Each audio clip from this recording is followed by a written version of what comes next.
Hey, how's it going everyone? It's Justin here, and today I've got the unboxing and first look of Motorola's Moto E 2nd generation or 2015 model with 4G LTE. So this experience will be a little bit different. As you know, on this channel, I tend to review all of the flagship smartphones that come out within a year. However, I decided to step aside and take a look at one of Motorola's budget line of smartphones, whether it may include the Moto E or the Moto G, as I have heard great things about them in terms of value. This one will cost you just $149 off contract for the 4G LTE model and $119 for the 3G model. And when you look at these specs, once you put it into the consideration of the price tag, you're definitely getting a great value. So the Moto E features a 4.5-inch display with a 540 by 960 resolution, which is 245 ppi. On the 4G LTE model, you've also got a Qualcomm Snapdragon 410 processor with a 1.2 GHz quad-core CPU, and also 1 GB of RAM. On the Moto E, you will also find a 5-megapixel rear-facing camera, and on the front you've got a VGA camera, which I'm sure you won't be using much.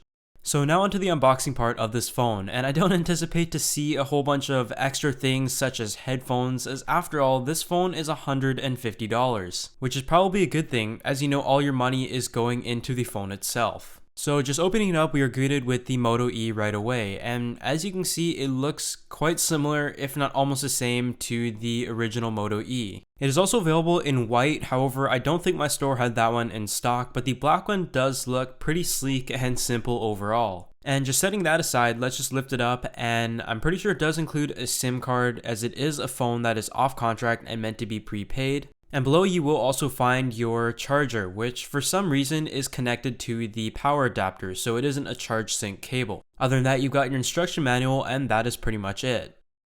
So here we've got the Moto E, and as you can see, it features 4G LTE, which is quite impressive at this price point. It's also got a 4.5-inch display, a quad-core CPU, and a 2390 mAh battery. The phone's internal storage has also been increased from 4 to 8 GB, and you can also expand that via micro SD to 32. This time around, you have a camera on both sides, the front and the rear, which has been improved, but don't expect it to be any Samsung Galaxy Note 4. So now let's just quickly set up this device, and I will give you my first impressions on what I feel of the experience of the Moto E. So let's just skip all that stuff, and here we are. So the Moto E does run Android 5.0 Lollipop, and as you know with Moto phones, it is pretty much a stock Android experience, which is why this device can perform so smoothly, as they have made the software experience that really wouldn't hold anything back. So just navigating through the menus here, I have to say I am quite impressed. You always have to think about the fact that this phone only costs $150. And the fact that it is able to perform quite smoothly did surprise me a bit at first. By no means is very snappy, but I didn't notice any major issues at all. When it comes to the display, I did mention it has a 960 by 540 resolution with a 245 ppi spanned across a 4.5-inch display, which is actually a great size. The display itself definitely looks okay, and it gets the job done. I really have no major complaints about that from initial use. However, one thing I did notice is that the viewing angles aren't great. But other than that, this has just been my unboxing and first impressions of the Moto E, and from first looks, I have to say this is a great phone for somebody looking for a backup phone or if you're on a budget. For $150, I can definitely see why this is a great choice for a budget smartphone, as you're getting a great value. But other than that, hope you guys enjoyed this video, and if you did, be sure to hit that like button and stay tuned for the review, and I'll see you all in the next one.